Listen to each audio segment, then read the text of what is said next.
Boa noite a todos. Que Deus nos abençoe a noite de estudos. É mais uma porta que se abre. E quando o tema é livre, eu sempre pergunto aos nossos guias, né, aqueles espíritos que nos encaminham, nos auxiliam, eu sempre pergunto a eles o que eu vou falar, qual o assunto, o que seria necessário. E eu não sei porque eles sempre falam sobre mim. Falam sobre perdão. Então, eu vou falar sobre perdão. Tudo tem uma razão, né? Acho que é o que nós mais precisamos trabalhar. Mas para falar de perdão, primeiro é preciso entender aquilo que Jesus falou para nós. Amai uns aos outros. E ele falou uma coisa bem interessante que fez com que a gente estivesse refletindo até hoje sobre isso. Ame seus inimigos também. E nós pensamos assim, será que Jesus falou isso mesmo? Podem ter certeza. Ele falou mesmo. E ele só não falou como deu exemplo de tudo o que ele disse. Mas vamos caminhando nessa questão. Como eu posso amar alguém que me fez o mal? Alguém que me ofendeu? Então, há dois detalhes a ser entendido. Como eu posso fazer e por que eu tenho que fazer. O como é prático. É como eu vou fazer. E o porquê é teórico. Então, como eu vou amar? Primeiramente, para que eu possa amar alguém, eu preciso aprender a perdoar. Porque se eu não perdoar, eu não consigo amar. Então, há uma frase que ela diz assim: às vezes uma porta se fecha para nós,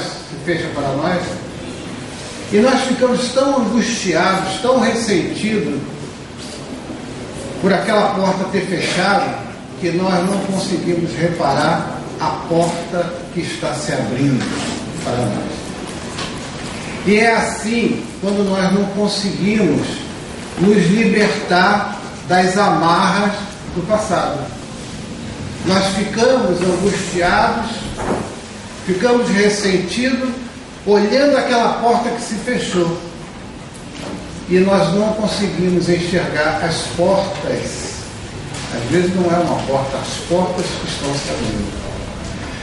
Eu estou falando isso porque há duas questões no Livro dos Espíritos bem interessantes.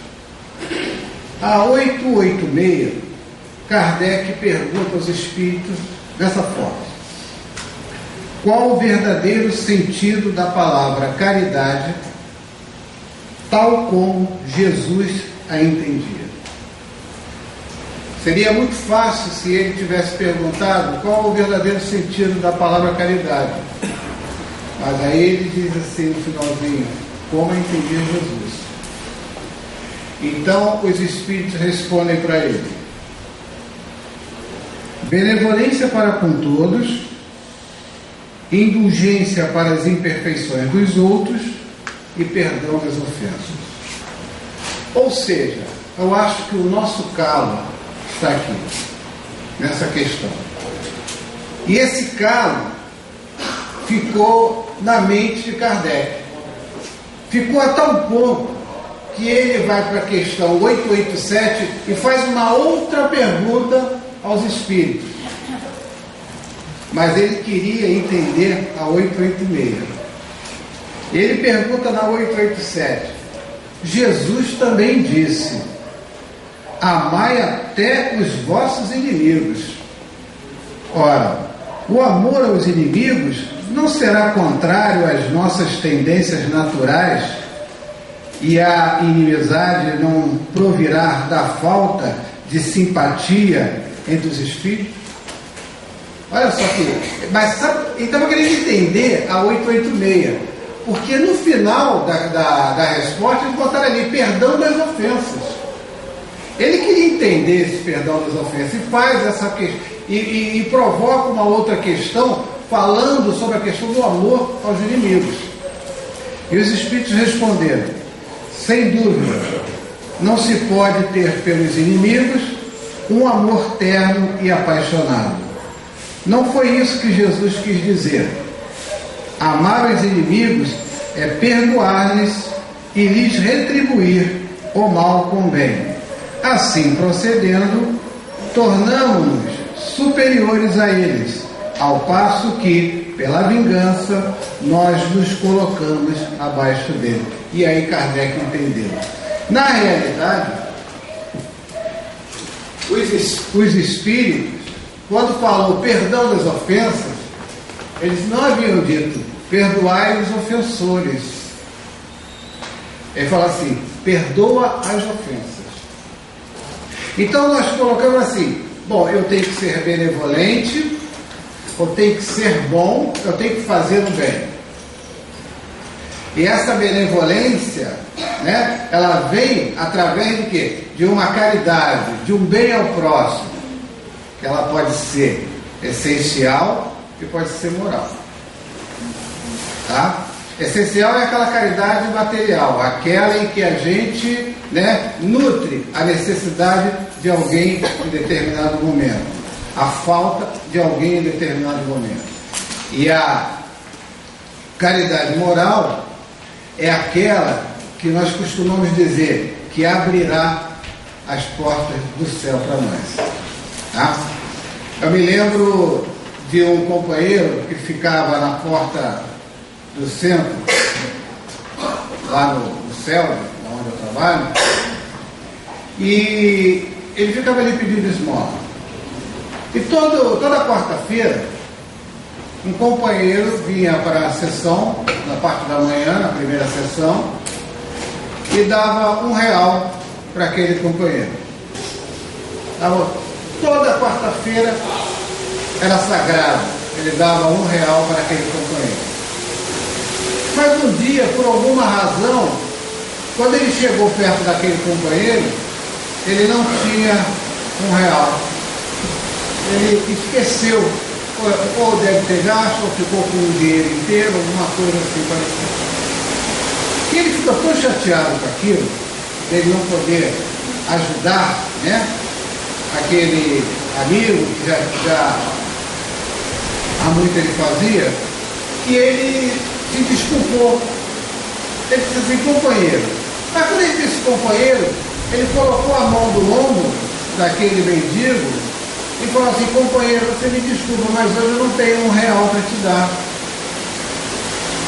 Meu irmão, semana que vem eu vou trazer R$2. Me perdoa por eu não poder te ajudar agora. E sabe o que o mendigo respondeu para ele? Hoje o Senhor me deu muito mais do que todo esse dinheiro que o Senhor vem me dando todas as quartas-feiras. Porque hoje o Senhor tocou em mim. Hoje o Senhor me chamou de irmão, de companheiro. Então hoje eu estou recebendo muito mais do que tudo isso. Esse companheiro, quando entrou, e que nos deparamos com ele, ele falou assim, eu recebi uma lição agora, que eu acho que eu vou carregar essa lição por muitas encarnações. Ele não falou por muitos dias, né? Muitos anos, por muitas encarnações. E contou para a gente o que havia ocorrido. Então, na realidade, naquele dia, ele estava dando uma caridade moral para aquele companheiro. Estava chamando de irmão, estava tocando, o toque, o contato, né? O calor humano. E que muitas vezes a gente não repara nessas pequenas coisas. Às vezes matamos a fome de alguém, mas matamos de tão longe assim, sem nenhum contato, colocamos às vezes a quentinha na sopa, vem assim, vai, e seguimos em frente, sem nenhum contato humano, né? Sem pararmos para termos uma conversa, conversar sobre alguma coisa. Por isso que eu digo, a caridade essencial, ela é uma caridade que nos ajuda a nos desenvolvermos nesse trabalho de ajuda ao próximo. Mas a caridade moral, ela sim é que abrirá as portas do céu para a gente.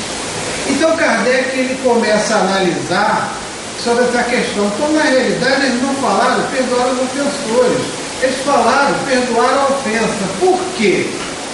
Porque o ofensor é uma outra história. Às vezes nós falamos assim: eu te perdoo, companheiro, pelo que você me fez. Mas se a mágoa ainda estiver no coração, não houve perdão. Essa é a grande realidade. Então, primeiro precisamos do que falavam os Espíritos? Trabalhar a mágoa que está em nós. Vamos lembrar um pouco lá da nossa casa. Vamos fazer algumas reflexões. Costumamos muitas vezes guardar muitas coisas. Chegamos até ter um quarto ou um ambiente dentro da nossa casa apropriado para guardarmos muitas bugigangas, não temos? Coisas que nós nem sabemos se um dia nós vamos precisar. Aliás, nem vamos precisar. É que até poderiam servir para outras pessoas. Olhamos o nosso guarda-roupa repleto de roupa. O tempo passou, eu já não tenho mais aquele corpo que eu tinha alguns anos atrás. Está difícil, né? Eu voltar a vestir aquele manequim, mas eu fico ali guardando aquela roupa na esperança de que um dia eu comece essa bendita dieta e entre ali outra vez, né? Mas somos assim, vamos guardando uma série de coisas que não nos servem para nada. Vamos ocupando aquele espaço de tantas coisas inúteis. E tem um determinado momento que alguém nos assinala: você precisa arrumar um espaço vazio dentro da sua casa. Aí fiquei refletindo, o que é arrumar um espaço vazio dentro da sua casa? Vamos refletir dentro da gente. Quantas coisas inúteis nós guardamos dentro de nós? Quantas coisas ruins que não nos servem para nada, a não ser para atrapalhar o nosso caminho, para travancar o nosso caminho como espírito de evolução, que não nos são úteis para nada. Então eu comecei a refletir nessa questão. Eu preciso de arrumar um espaço vazio dentro de mim, para que coisas novas comecem a chegar. Eu preciso colocar essas coisas que estão ocupando esses espaços aqui, que estão me corroendo, que estão me fazendo mal, que estão me atrelando a um passado que não está me servindo como experiência para que eu possa prosseguir, para que eu possa progredir. Ele está me atrelando a um passado que está me amarrando de forma que eu não cresça. Porque na realidade, quando nós não conseguimos perdoar isso, é porque estamos presos ao passado. E mascaramos esse perdão, porque às vezes perguntamos às pessoas: você já consegue perdoar? Já. Mas se o teu coração estiver ainda com o ranço da mágoa, como é que você perdoa alguém? E é bem interessante. Isso, como perdoar, precisamos primeiro, como amar, precisamos primeiro aprender a perdoar.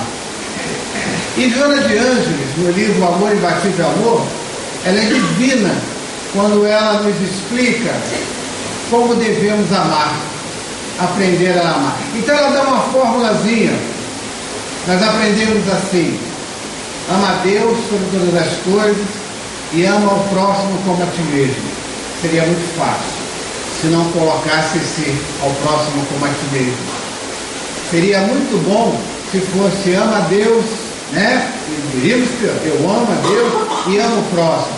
Mas quando Quando fala assim, como a ti mesmo, a Joana de Anjos fala assim, ó, deixa para amar Deus depois e comece amando você. Ela dá uma formulazinha rápida e para a gente refletir sobre isso. Comece amando você. Porque quando ele fala assim, ama o próximo como a si mesmo, então é assim, ama o próximo, ama a Deus e ao próximo. Ele não fala assim, ama a Deus ou ao próximo. O conectivo E quer dizer que uma só é verdadeira se a outra for. Ele não está te dando uma alternativa. Essa aqui só é verdade se essa for também. Mas tenho como a ti mesmo. E aí complica. Aí deu um nó na nossa mente. Como amar? Se eu não me amo, como eu posso amar os outros? Como é que eu posso dizer que eu amo alguém se eu não consigo gostar de mim? Se eu não consigo me olhar no espelho de manhã quando eu acordo e gostar do que eu estou vendo ali no espelho. Eu chego e digo assim para mim, quando eu olho no espelho, hoje o meu dia vai ser muito infeliz. E podem ter certeza que meu dia vai ser infeliz, porque eu já disse e já ditei para mim mesmo que eu vou ser infeliz naquele dia. Então eu preciso dizer, eu preciso gostar do que eu estou vendo. É claro que hoje, né, nós poderíamos assim, nós olhando no espelho e dizer assim, se eu tivesse o cabelo daquela vizinha, seria bem melhor. Se eu tivesse os olhos verdes daquele outro companheiro, seria bem melhor. Porque nunca estamos satisfeitos com o que nós temos. E na realidade, o que nós temos é justamente o que nós precisamos e o que nós necessitamos. Estamos na família certa. Estamos no corpo certo. Reencarnado no país certo, na cidade certa, no bairro certo. Não há erros na nossa programação reencarnatória. Tudo é programado e com o nosso aval. Com o nosso aval. Então está tudo certinho. Ninguém cai de paraquedas dentro de família nenhuma. Às vezes não adianta dizer assim, essa família não tem nada a ver comigo, ou eu não tenho nada a ver com essa família. Tem tudo a ver, porque senão não estaríamos lá. Tá? Essas questões de relacionamento, quando a gente fala benevolência para com todos, os espíritos falam, e depois ele diz assim, indulgência para as imperfeições alheias, isso é muito interessante, eu disse que era um calo para nós, porque é os nossos relacionamentos. Nós há quantos e quantos tempos, séculos e séculos, estamos aprendendo a sobreviver. E aprendemos. Quantos e quantos milênios estamos aprendendo a viver? Estamos aprendendo. Mas como está difícil conviver? Conviver está muito difícil. Por quê? Porque algumas reencarnações atrás, muitos de nós, aliás, não vou dizer nós aqui, mas aqueles que estão ali do lado de fora do centro, eles, por alguma razão qualquer, chegaram em determinado momento e diziam assim, eu quero que façam isso. E todo mundo dizia, faremos. Depois ele resolvia, não, agora eu quero desta forma. E todo mundo dizia, faremos então dessa forma. Aí desencarnamos e reencarnamos. Como nós tínhamos um poder, né, muito mal utilizado, porque como já dizia um grande companheiro meu, poder só é bem utilizado para quem tem condição moral para isso, porque quem não tem condição moral não vai saber se utilizar de poder, vai utilizar da forma como quem consegue. Tem até um ditadozinho popular que é bem interessante, que diz assim, se você quer conhecer uma pessoa, dá um cargo de chefia para ela. e você vai saber quem é ela. Tá? Porque muitas vezes aquela pessoa, ela pode ter uma competência dentro do trabalho que ela faz, mas no relacionar-se, né, com o seu próximo, ela tem ainda dificuldades. Então ela pode utilizar, e poderá fatalmente cairá nesse deslize de se utilizar do poder de uma forma errada. Então nós utilizamos muitas vezes, nós não eles lá fora, desse poder numa outra vida. Só que nós reencarnamos numa outra situação em que precisamos aprender aquilo que nós não soubemos administrar na outra vida. Mas continuamos com o nosso dedo em risco. Continuamos querendo que tudo aconteça da nossa forma. E é assim que acontece nos nossos relacionamentos. Principalmente no familiar, por incrível que pareça. Porque a família é o grande elo que unirá sempre os espíritos naquele exercício de perdão e de amor. Mas então, quando nós estamos naquela fase de conhecimento, a fase do namoro, nós vamos muito bem, são as paixões, né? São aquelas coisas que nos atraem, enfim, vamos muito bem. Às vezes, um ou outro bota até as unhas do lado de fora. Minha mãe falava isso quando eu era criança. Fulano já botou as unhas do lado de fora, né? Mas aí a gente diz assim, não há problema nenhum, porque depois que casar, né, ele vou botar ele do meu jeito, ou ela do meu jeito. A gente pensa assim, porque a gente acha que o outro, ele tem que ser do nosso jeito. Então vamos mudar ele. Não, deixa ele, pode deixar. Casam-se, e aí o que acontece? O sujeito não muda, né? Às vezes até piora. Às vezes ele escondia muito mais coisas do que estava aparentando. E aí o que acontece, né? Houve uma época que quando essas separações aconteciam, dizia assim, houve uma incompatibilidade de gênero, não é isso? Incompatibilidade de gênero é justamente aquilo, é o nosso egoísmo, é o nosso orgulho de acharmos que o outro tem que ser da forma que eu acho que ele tem que ser. Porque da forma que eu acho que ele tem que ser, ele tem a obrigação de me fazer feliz. Como se a obrigação de buscar a felicidade não fosse minha. Obrigação não, dever. Não fosse minha. Ah, mas Jesus disse que a felicidade não é desse mundo. A felicidade não é desse mundo, mas buscar a felicidade é. E não é o que nós estamos fazendo aqui. Nós estamos aqui fazendo o quê? Buscando a nossa felicidade. Quando eu estava aqui refletindo antes do estudo, eu estava escutando os companheiros tocando aquelas belíssimas músicas, eu estava refletindo sobre tudo aqui, sobre a energia da casa. E eu dizia assim para mim, comigo mesmo, dizia assim, como é bom ficar aqui.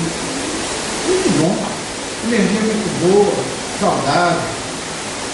Muitos espíritos que nos confortam, espíritos que nos auxiliam no caminho, emanam amor, né? E a gente está aqui, no meio desse hábito maravilhoso de amor. Tudo aqui corre muito bem, porque podem até pisar no meu pé, não tem problema. Que eu ainda vou dizer aqui dentro, eu mereci ser cruzado. Porque eu fui ocupado. Eu vou dizer várias coisas, por quê? Porque aqui a energia é de amor. Mas às vezes há um momento em que a gente tem que refletir é quando a gente sai dessa porta aqui. Né? Uma coisa é a gente manter essa vibração de paz com a gente, mas entrar nessa vibração de paz. E outra coisa é mantermos o máximo possível essa vibração. Mas nem vamos lá para o mundo, né? Vamos lá para o mundo. Quando chegamos lá no mundo, aqueles que não têm carro, que precisam do ônibus, né? Aí estão lá no ponto, aí o motorista não para, faz o sinal, ele corta o outro assim, já está no horário. Eu vim do trabalho, vim para ação, estou cansado, agora quero chegar em casa, né? Quero estar com a minha família. Mas o bendito passou e foi embora. Aí a gente diz assim, vai com Deus.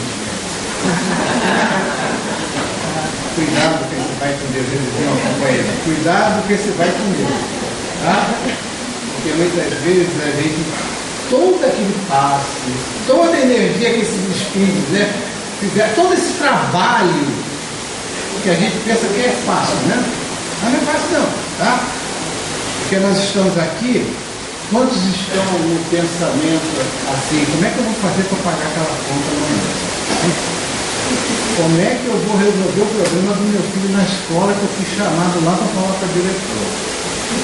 Aquele meu marido, eu vou deixar queimar o bicho dele, porque ele chega tarde em casa. Primeiro ele vai ficar com os amigos lá no filho, aí vai, né?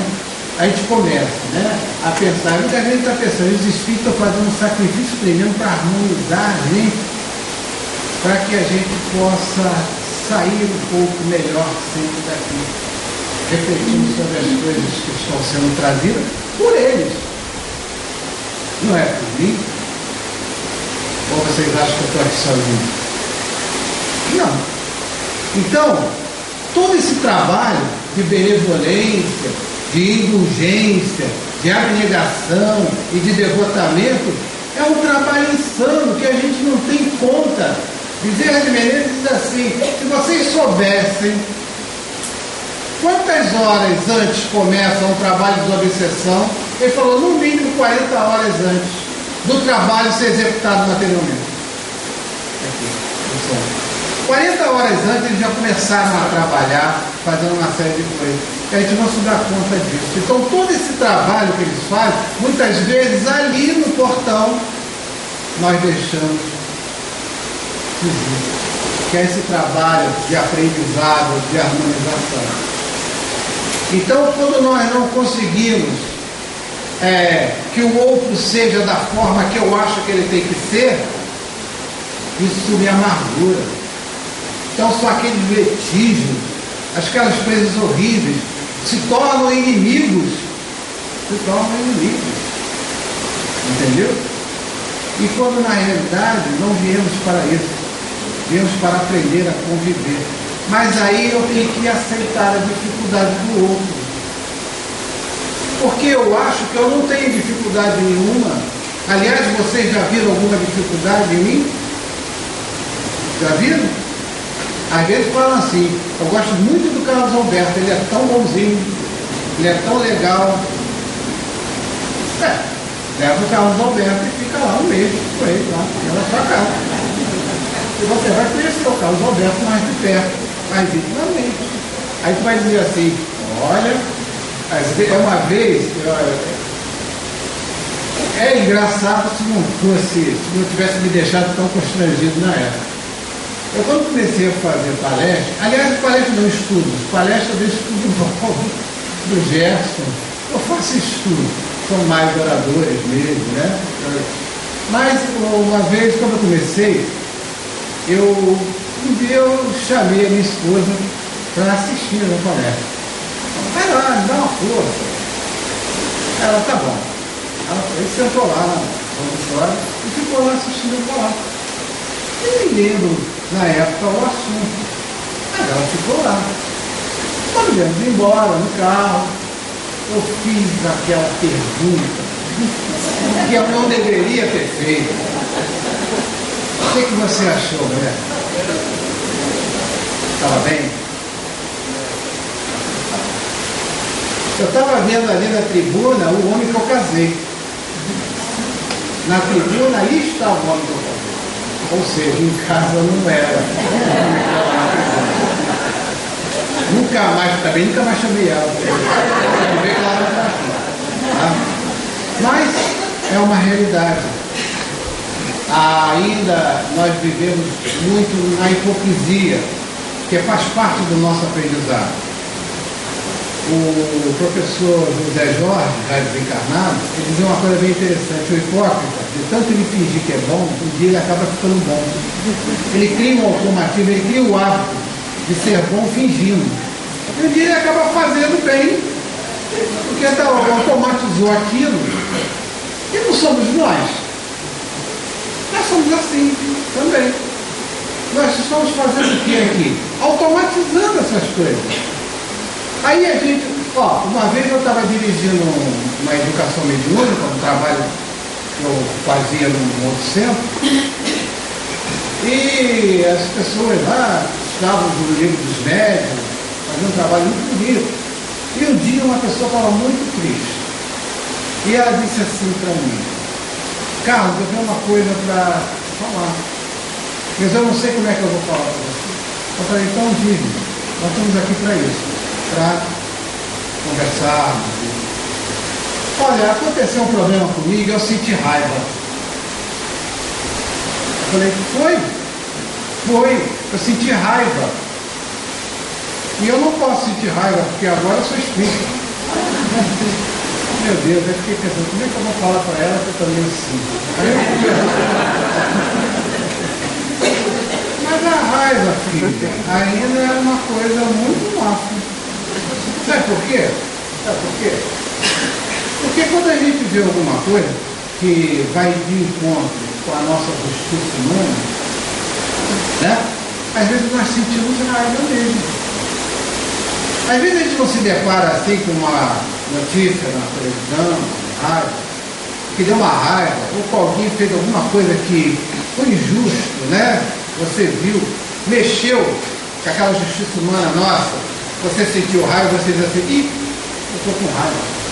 E é isso que eu aprendo no centro, né? A gente fala assim. Mas você sentiu a raiva. Então eu disse para ela: nós ainda sentimos essas coisas.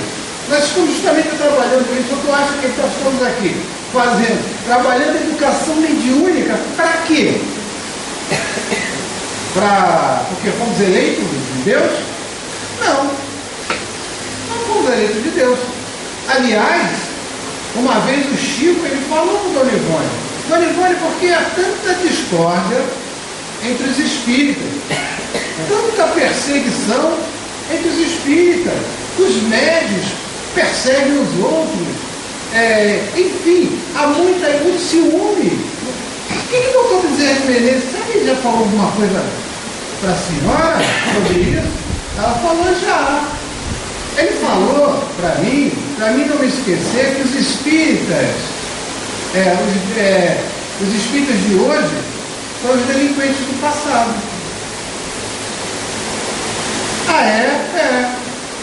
Então nós não somos diferentes de ninguém.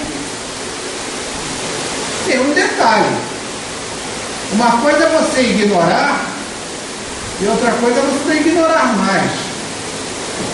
Nós hoje sabemos os ensinamentos, conhecemos, né? Sabemos ainda não, mas conhecemos os ensinamentos. Alguns já sabem, né? Mas conhecemos e não aplicamos. Ainda não conseguimos aplicar, né? Por isso que nós vamos ler o Evangelho durante muito tempo. Acredito que ainda mais ou menos 700 anos a gente deve ficar lendo o Evangelho. Quando nós começarmos a praticá-lo, nós não vamos precisar ler mais não. 700 anos, tá bom, gente, dá para ter umas 7 encarnações aí, reencarnações, é por aí, umas 7, 8, depende de cada um, né?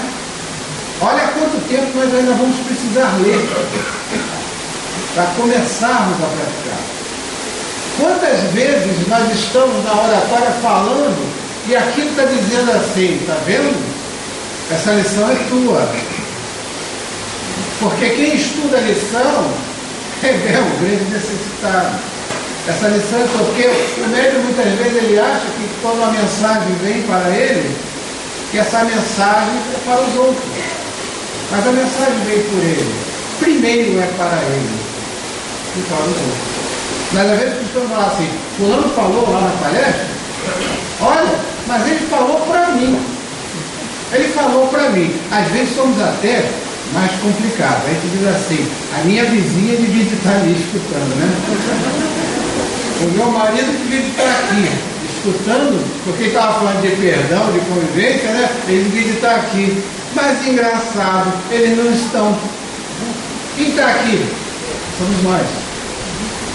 Esse que vos fala e vocês que estão escutando. Agora, cabe, dentro desse aprendizado, para todos nós, como ele caiu para nós? Caiu como uma informação? Caiu como uma instrução? Ou como uma educação? A diferença. Às vezes empregamos o termo de educação de forma errada. Instruir é dar inteligência, é conhecimento. Nós conhecemos, nós instruímos a nossa inteligência. Educar-se é da consciência, é quando eu vivo aquilo que eu conheço, que eu aprendi. Eu aí incorporo. E aí está a grande diferença do apóstolo e do discípulo. Né? O que já incorporou a lição e o que está aprendendo. Então, na realidade, com relação a essas coisas que precisamos empreender em nossa vida para ter um aprendizado de buscar a não me magoar, porque a mágoa é uma opção minha. Muitas pessoas às vezes não estão ligadas nisso e precisamos nos ligar, porque o ofensor, gente, muitas vezes ele passa, ele foi embora. Eu nem sei o que vai acontecer com ele. Eu não sei se ele vai resgatar a ofensa que ele fez comigo nessa vida, em outra vida ou em tantas vidas, eu não sei. Ele passou. É por isso que eles me falaram perdão da ofensa, ele não falou perdão da ofensor, porque muitas vezes você não vai nem saber que rumo ele tomou. Consequências, ele irá assumir do erro que ele cometeu.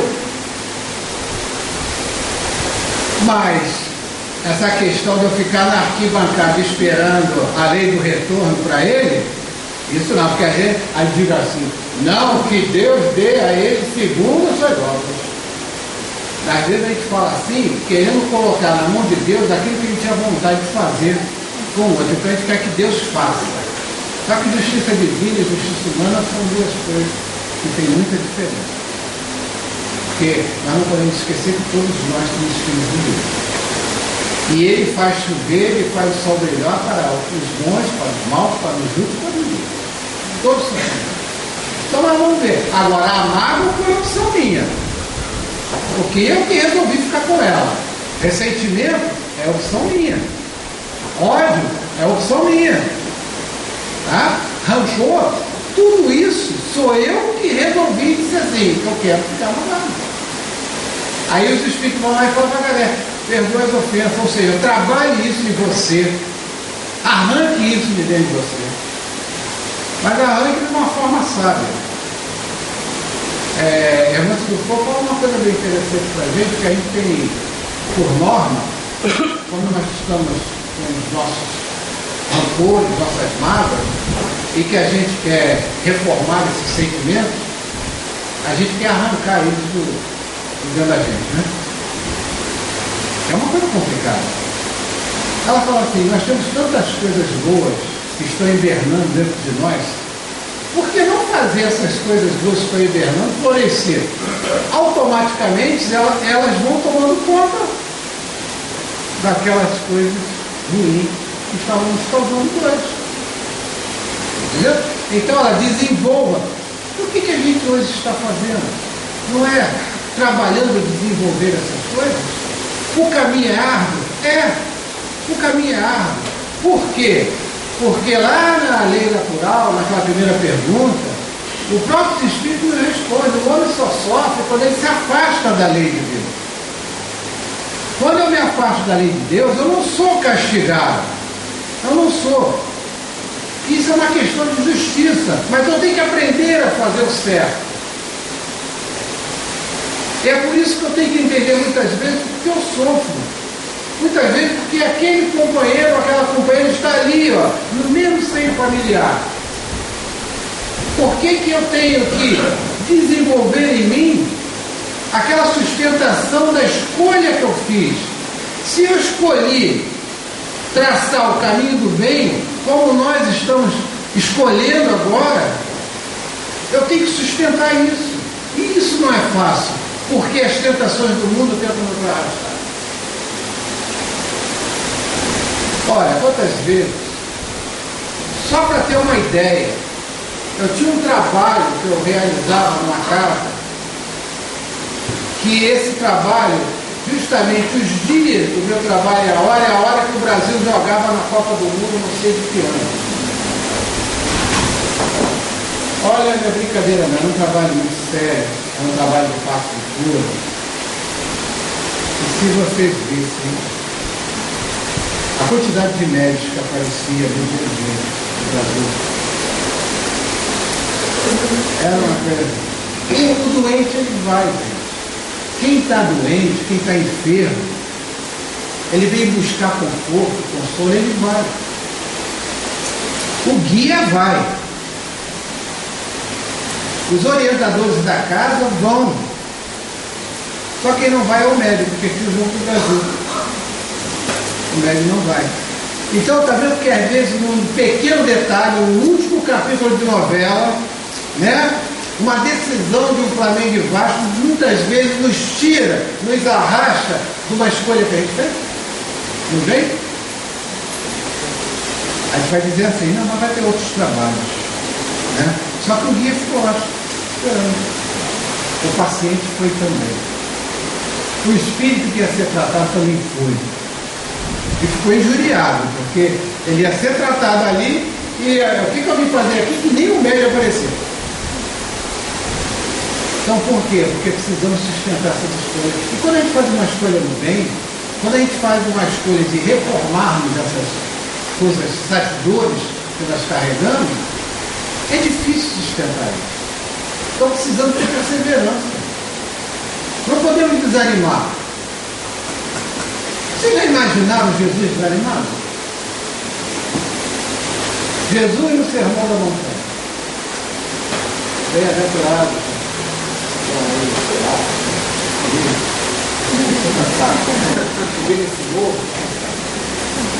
Nem mais bom Jesus desanimado? O que seria da gente? Nem na hora do sofrimento maior dele, ele desanimou.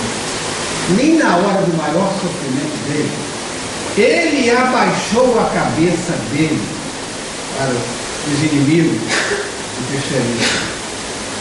Aquela conversa dele e Pilatos, analisem aquele diálogo e vocês vão notar que em nenhum momento Jesus abaixa a cabeça para Pilatos. Mas você é rei. Você que diz, porque se eu fosse rei, o meu pessoal não me deixava acontecer, está acontecendo aqui. Mas o meu reino não existe muito. Mas em nenhum momento ele fez. Porque o Filho de Deus, ele anda com a cabeça. Ele não anda. Ele tem que olhar para frente, para o alto. É o caminho dele. Tá? Então, quando nós olhamos Jesus, nós olhamos alguém que nos entusiasma o tempo inteiro. Ele é a razão do nosso entusiasmo, para que a gente possa perseverar nessas coisas, para que a gente possa perseverar nos nossos ranços familiares, para que a gente possa perseverar na nossa relação do nosso dia a dia. Ele é essa razão.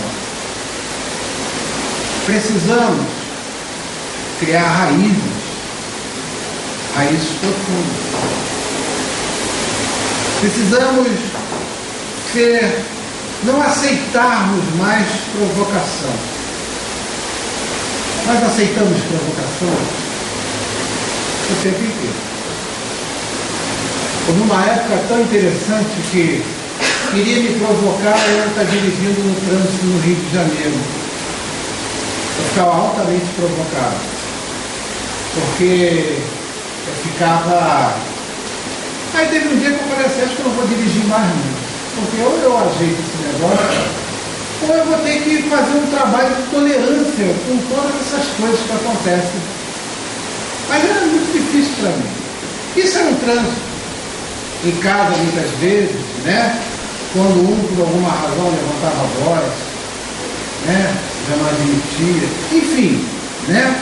As nossas diversidades, né? Como os Espíritos nos dizem.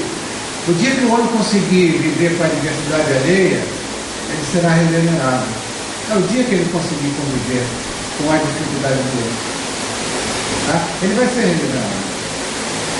Criar raízes é uma história que nós analisamos há um tempo, que essa história falava do bambu e da samambaia.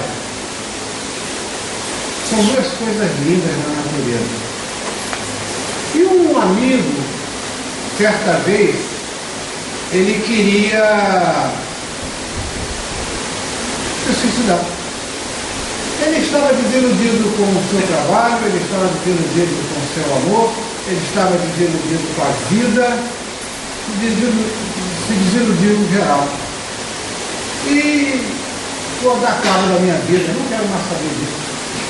Mas eu vou dar uma chance para Deus. Eu vou àquele bosque ali e vou ter uma última conversa com Deus. Se ele me der alguma razão para que eu não tire a minha vida, tudo bem. Se ele me convencer,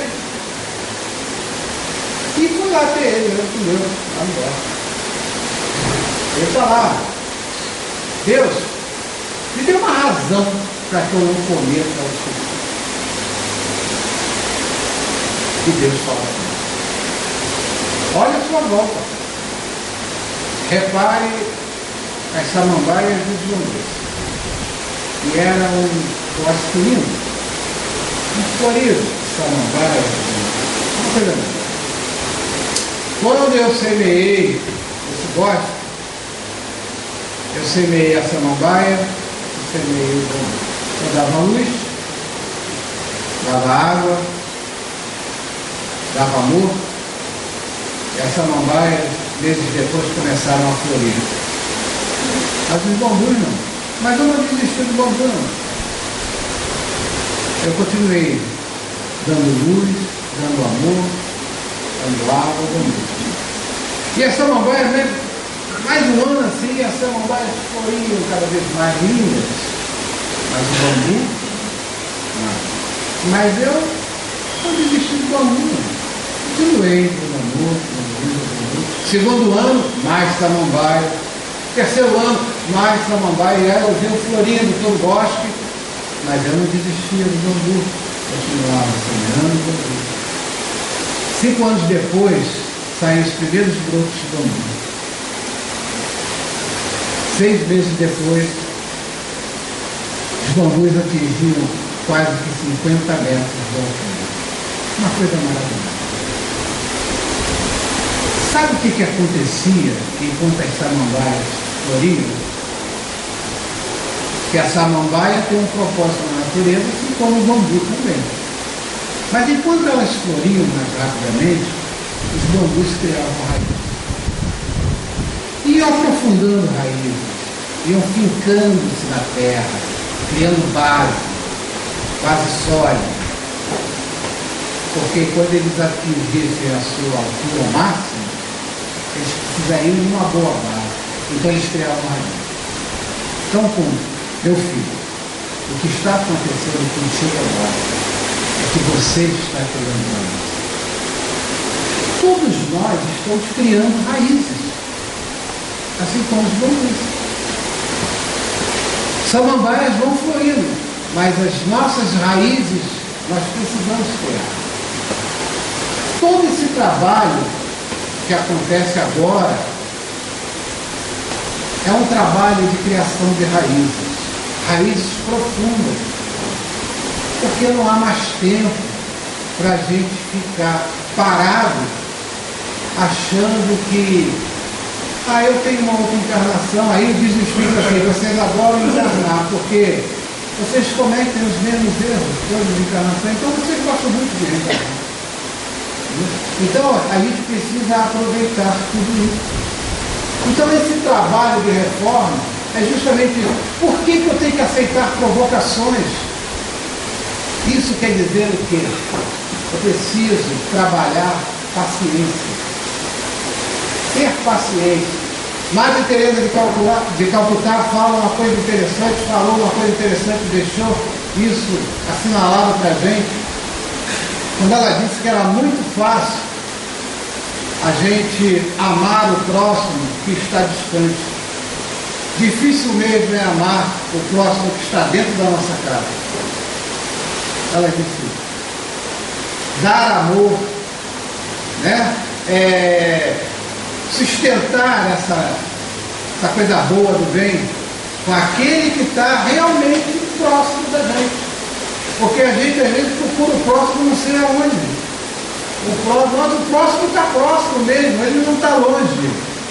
Ele está próximo. Então eu não posso ser um bonzinho aqui e um malzinho dentro de casa.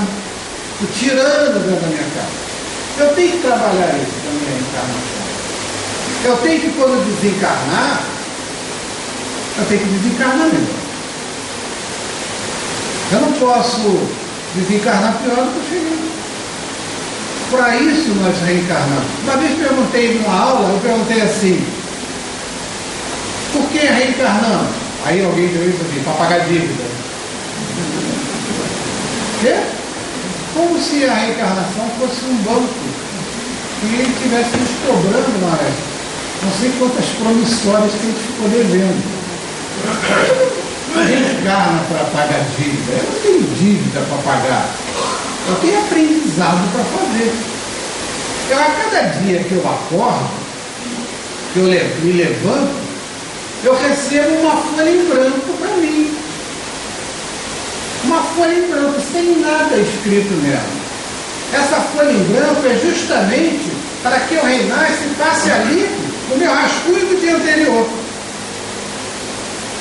Então eu ganho uma folha em branco para rascunhar e botar aquilo que de bom eu preciso fazer e que eu não fiz no dia anterior. Então todos nós renascemos. O sol, mesmo quando o tempo está nublado, a gente sabe que ele está lá. Eu nunca digo assim, o sol hoje não veio. Ele veio, ele está lá. Nós não estamos vendo por uma razão climática, alguma coisa, mas a gente sabe que ele está lá. Então, quando nós estamos no nosso trabalho, eu sei que Deus está aqui. Ele, quando fala para a gente, no livro dos Espíritos, quando os Espíritos falam para a gente, na 621 do livro dos Espíritos, que as leis de Deus estão inseridas na nossa consciência, eles não estão falando aqui, falando da consciência rasa, não. Ele está falando na nossa consciência como espíritos em elevação, em crescimento. É isso que eles falam. E a gente, uma vez eu falei assim com uma pessoa, sabe que eu cheguei à conclusão que nós somos tão ignorantes? O que é ignorante? Nós já temos muito conhecimento. O espírito tem muito conhecimento. Sabe por que eu cheguei a essa conclusão? Porque já percebeu o conhecimento do universo? E já percebeu o conhecimento que nós temos? Já percebeu quantas coisas é ignorante? É porque assim, eu sou muito ignorante mesmo. Ignorante daquela questão de ignorar realmente muitas coisas. Mas o pior ignorante é aquele que ignora e ignorante. É aquele que crê que sabe tudo. Toma lá, ó. Tá aqui, ó. Eu tenho os meus livros, o meu Pentateuco Kardeciano. Pode levar, porque eu já li já 2 vezes cada um, já não preciso ler mais nada. Eu já sei tudo. Fico triste, porque nós não sabemos nada. Nós não sabemos nada. Nós não temos nenhuma compreensão da divindade ainda. Se eu perguntar aqui, para mim, para todos aqui, gente, o que é Deus para vocês? Eu posso garantir que muitas pessoas vão falar várias coisas do que compreendem Deus nesse momento. vai dizer que é a natureza, vai dar a resposta do livro dos Espíritos, vai trazer um Deus da forma como é a nossa compreensão. Por quê? Porque ainda nós não compreendemos, porque o próprio Espíritos fala, compreensão de Deus, que eles conhecem, são os Espíritos puros. Eles já conhecem a Deus.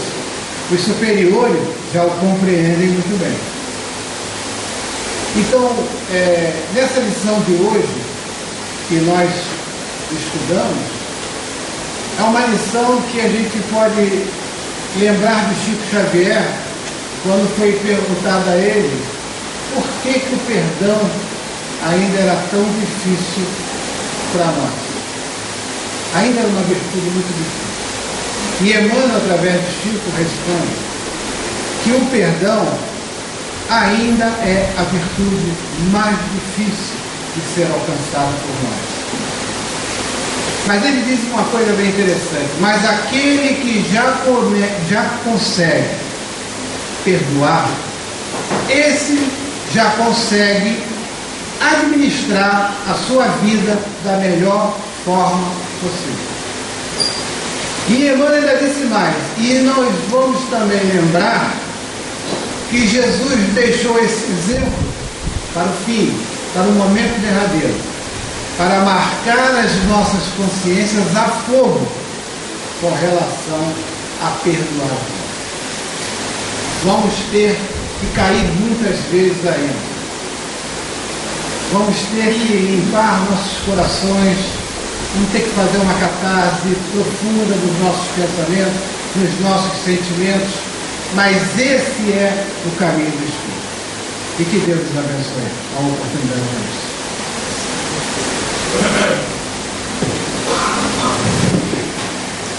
Nós agradecemos ao Carlos Alberto pela palavra clara, fluente, a nos relembrar os ensinamentos do Livro dos Espíritos, os ensinamentos de Jesus, tão necessários para a nossa evolução espiritual. Vamos passar para a Norma, a leitura da mensagem psicografada.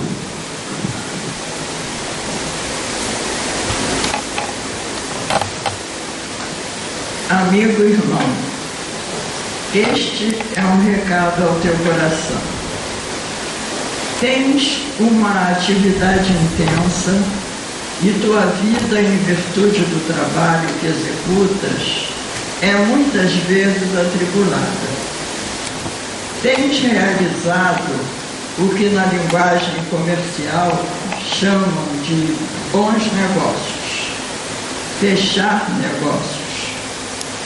Mas outras vezes lutas para conseguir o equivalente ao que estás acostumado a esperar como resultado e torna-se difícil conseguir o que desejas. Contas com algo que não se efetiva e ficas mal-humorado, tenso e muitas vezes preocupado. São fases que acontecem. Os negócios oscilam. Contas com o que parece certo e falha. Só que tantas vezes já deram tão certo, não é? Há momentos difíceis e momentos de trégua. A vida é assim. Por isso te pergunto, tens orado habitualmente? Tens sido fiel ao Evangelho no lar? Ou já de há muito não o realizas? Pois é, precisas te fortalecer, abrir em torno de ti as condições abençoadas para poder ser ajudado. Não é que orando todos os dias vá acontecer algo mágico, abrindo oportunidades para acumular bens materiais. Claro que não funciona assim. Lembramos apenas que sem Jesus no coração, no lar, na vida diária, o mau humor se instala, o pessimismo toma conta, as preocupações se acumulam. Ora, medita, procura se aproximar mais do que já conheces e verás que conseguirás enfrentar as fases difíceis com outra disposição. Este é o recado que precisavas hoje. Que Jesus te envolva em todos os momentos, um amigo que te acompanha de perto.